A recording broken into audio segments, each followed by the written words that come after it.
আসসালামু আলাইকুম, সবাই কেমন আছেন? আশা করি আল্লাহর রহমতে সবাই ভালোই আছেন।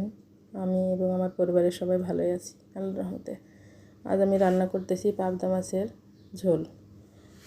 এর জন্য প্রথমে ছয় পিস আমি পাবদা মাছ নিয়ে নিয়েছি, মাঝারি আকারের, এবং ভালোভাবে ধুয়ে এবং কেটে নিয়েছি।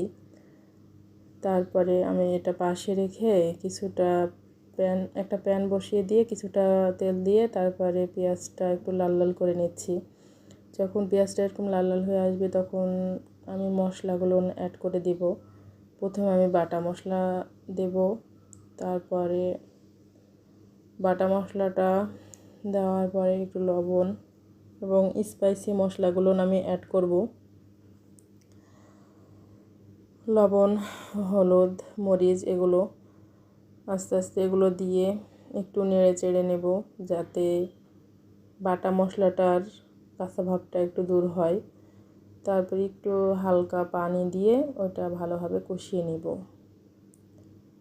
এভাবে কষিয়ে নেওয়ার পরে আমি যে মাছগুলো ধুয়ে রাখছিলাম ওগুলোতে আমি লবণ, হলুদ, মরিচ মাখিয়ে নেব। আমি সবসময় ভেজে মাছ রান্না করি, তবে যখন এভাবে মাখিয়ে কষিয়ে রান্না করি তখন আমি এভাবে লবণ, হলুদ, মরিচ একটু মাছে মাখিয়ে নিই।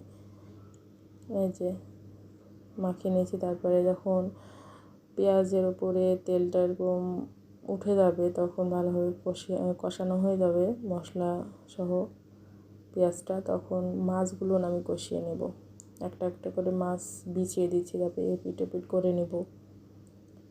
এভাবে কষানো হয়ে গেলে পরিমাণ মতো পানি দিয়ে দেব। জানি না কে কীভাবে রান্না করেন, প্লিজ কমেন্ট করে জানাবেন। আমি পাবদা মাছ ভেজেও রান্না করি, আবার এভাবেও রান্না করি, তবে টাটকা হলে এভাবেই রান্না করা হয়। এই যে আমি পরিমাণ মতো পানি দিয়ে দিয়েছি, তারপরে কড়াইটা ঢেকে দিচ্ছি। ঢেকে দেওয়ার পরে যখন হাই হিটে দিয়ে বলকটা উঠে নিয়েছি, হাই হিটে বলকটা যখন উঠে গেছে তখন আমি এটা মিডিয়াম হিটে দিয়ে দিয়েছি। মিডিয়াম হিটে যখন ঝোলটা কমে আসছে এভাবে, তখন আমি গুঁড়া মশলাটা অ্যাড করে দিচ্ছি। আমি এখানে জিরা গুঁড়াটা দিয়ে দিয়েছি। এই যে আমার মাছটা হয়ে গেছে, একটু ঝোল ঝোল থাকবে, এটাই মাছটার ফাইনাল লুক। তারপর আমি পরিবেশন করে নিচ্ছি। এই যে দেখেন, দেখতে কতটা সুন্দর লাগছে, তাই না? অনেক লোভনীয় লাগছে, খাইতে অবশ্য অনেক ভালো লাগছে, মাশাআল্লাহ।